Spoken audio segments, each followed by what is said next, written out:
Chapitre 3 Spiritualité et rappel.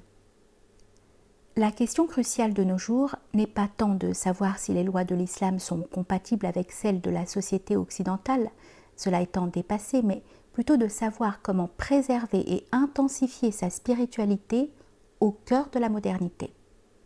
Comment vivre le rappel de Dieu dans une société coupée de lui.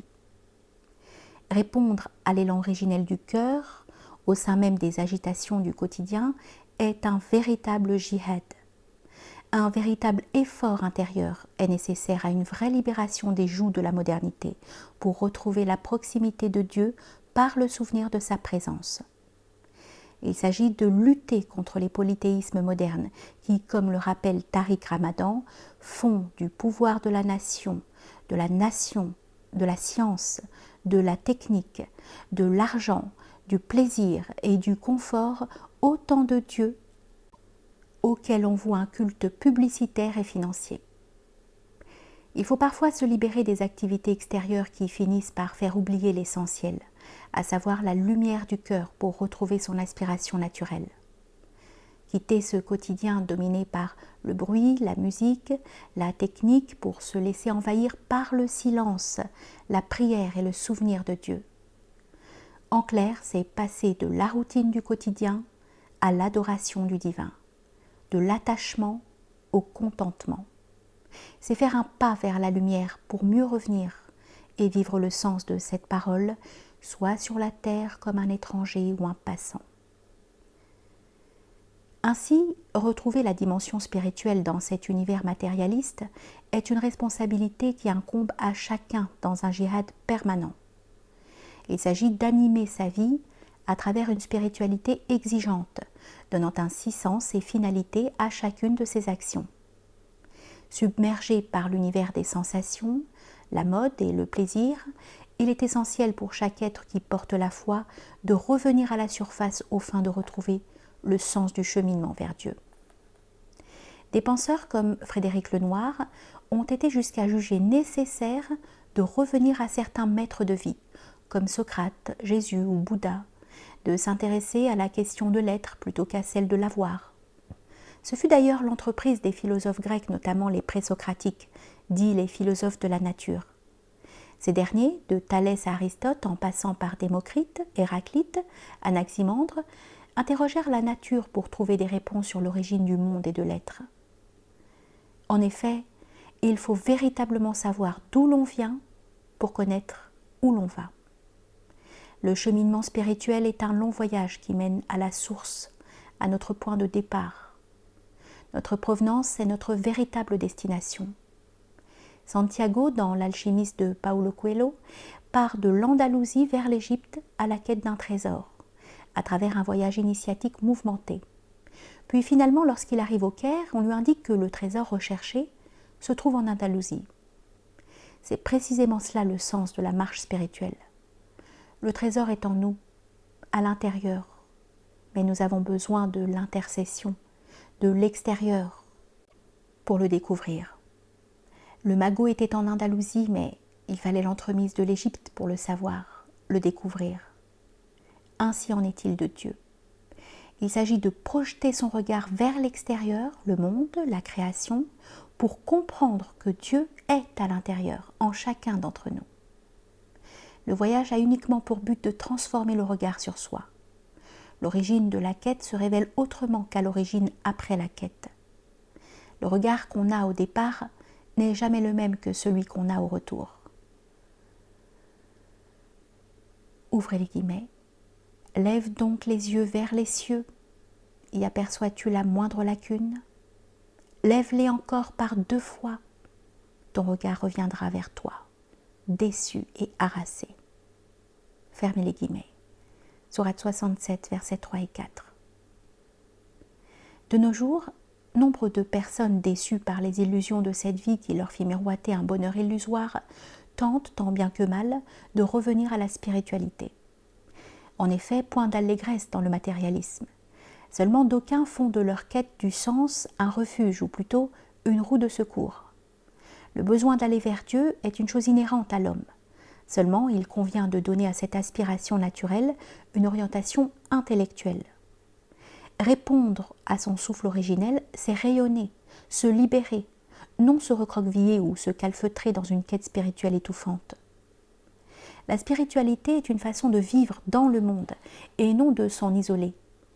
Il ne s'agit pas ici de renoncer aux biens de ce monde et de vivre dans la pauvreté et la souffrance, loin s'en faut, car cela reviendrait à tendre vers une attitude extrême que l'islam, religion de juste milieu, réprouve fortement. En effet, le musulman peut et doit jouir des biens matériels qui sont pour lui une grâce de Dieu. La spiritualité n'impose pas le renoncement matériel, mais exige tout simplement une façon d'être basée sur le contentement et jamais sur l'attachement. Autrement dit, il ne s'agit pas de vivre dans un monde parallèle. Il n'y a pas une vie avec les hommes et de l'autre côté une vie avec Dieu, une vie spirituelle et une vie matérielle ou une pratique cultuelle coupée de la vie en société, car ceci n'est rien moins que de vivre dans la schizophrénie. La spiritualité englobe toutes les dimensions de la vie quotidienne, y compris les rapports sexuels. Elle est une manière de faire les choses. C'est étudier, travailler, manger, s'amuser, etc., comme tout le monde, mais avec une certaine distinction, en donnant sens et finalité à chacun de nos actes. C'est tout simplement accomplir chacune des actions avec la lumière du cœur, le souvenir de Dieu.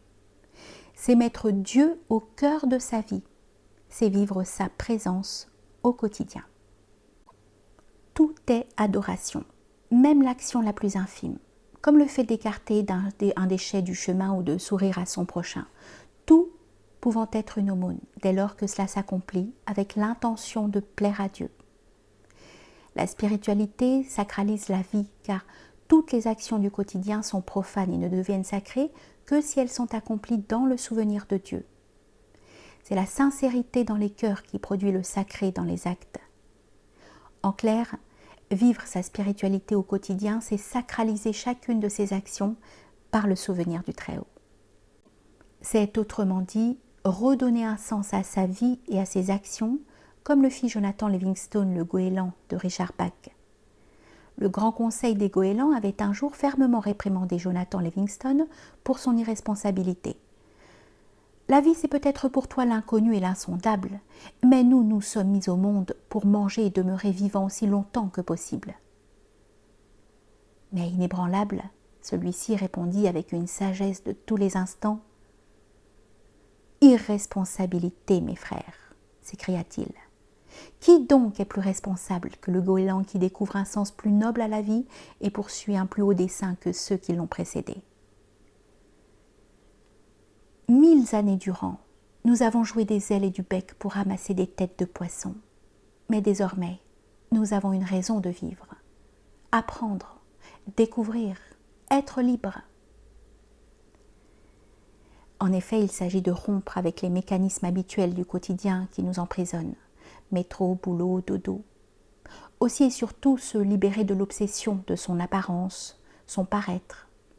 Retrouver le souffle originel.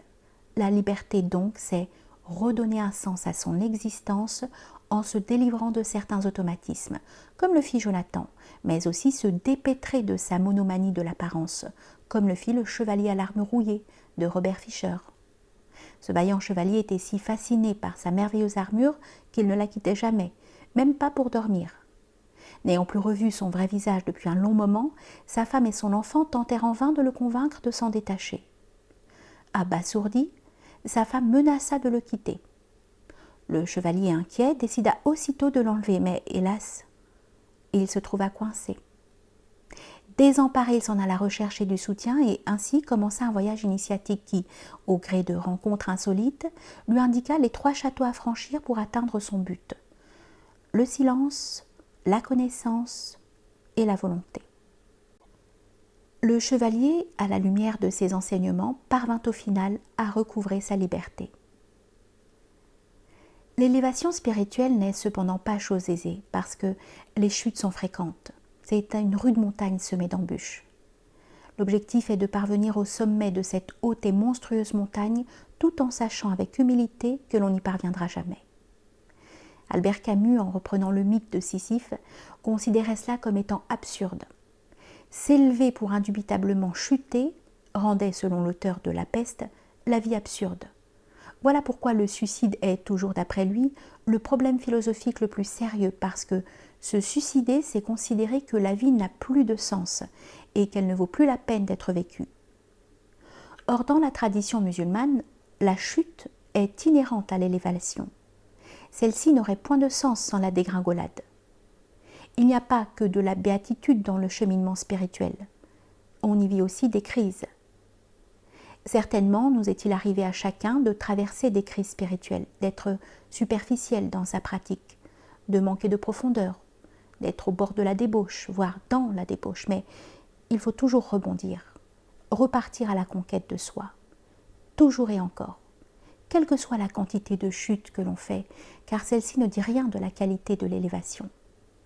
Puis au fond, ce n'est qu'une fois dans la tombe que l'on cessera de tomber, pas avant. C'est une entreprise extrêmement difficile qui exige de la persévérance, un véritable travail intérieur. Il n'y a pas de paix sans résistance. Cette lutte spirituelle nécessite du silence, de la solitude parfois, et de la méditation. La vie a besoin de temps à autre que l'on s'isole pour se questionner et questionner, que l'on prenne un peu le temps de se taire et d'écouter le monde que l'on médite. Il faut apprendre à faire du silence son langage, de la solitude son compagnon et de la méditation son arme. Puis partir à la quête, s'élever pour se réaliser. Chez les soufis, on parlera de réalisation spirituelle. Chez les bouddhistes, de nirvana, en opposition à la samsara. Par ailleurs, la spiritualité, c'est aussi une façon d'user de son être, d'entretenir son esprit et de disposer de son corps. Elle exige la solidarité entre les êtres au centre de l'individualisme, la maîtrise de son être dans une société agitée par la mode et la consommation à outrance.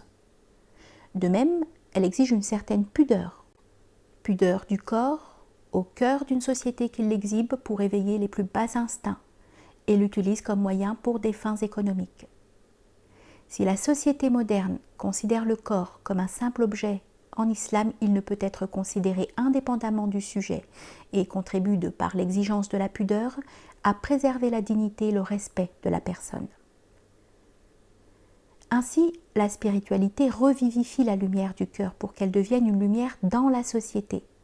Elle est le souvenir intime de Dieu qui est le but ultime de l'existence de chaque être. Toute la vie du musulman tourne autour du rappel qui est le sens de sa vie. C'est par là, affirme Annie Ramadan, qu'il faut commencer. Dans notre rapport intime à Dieu, jour après jour. Et pour appuyer son propos, il nous confie qu'un jour, il avait interrogé son père, le docteur Saïd Ramadan, sur la raison du succès qu'avait connu son grand-père Hassan al-Banna. Notons au passage que celui-ci est le fondateur des frères musulmans en Égypte et que Saïd Ramadan était son gendre et son disciple. Annie Ramadan s'attendait alors à ce que son père lui réponde en disant que ce fut grâce à sa forte personnalité, ou à sa science, ou alors à sa détermination. Mais la réponse fut tout autre. Ouvrez les guillemets. Hassan al-Banna put accomplir ce qu'il a accompli avec un tel succès parce qu'il était entièrement et de façon absolue soumis à Dieu. Il n'y avait dans ce qu'il entreprenait aucune part revenant à son ego. Fermez les guillemets. Sa profonde relation à Dieu était donc le secret du succès de son engagement. L'enseignement est donc clair, jeune musulman. Attache ton cœur au souvenir de Dieu, parce que la réforme complète de notre communauté dépend de notre lien à Dieu. Et l'un des meilleurs moyens d'intensifier ce lien avec le Très-Haut est de le rappeler sans cesse avec la langue. Et c'est en ce sens que le fondateur des frères musulmans avait compilé un certain nombre d'évocations et d'invocations traditionnelles, el-Ma'thurat, que chaque membre du mouvement devait réciter matin et soir. Dieu a enjoint aux croyants de l'évoquer constamment. Ô vous qui avez cru, évoquez Dieu de façon abondante et glorifiez-le à la pointe et au déclin du jour. Sourate 33, versets 41 et 42. Parce que l'évocation de Dieu permet de demeurer dans un état lucide et préserve de l'oubli et de l'insouciance, Elle apporte la sérénité à l'âme, la vigilance à l'esprit et le repos au corps. Le souvenir de Dieu est source de vie, et c'est ce que laissait entendre le prophète, paix et bénédiction de Dieu sur lui, lorsqu'il dit, ouvrez les guillemets, « Celui qui évoque Dieu et celui qui ne l'évoque pas s'apparentent respectivement à un vivant et à un mort. » Fermez les guillemets.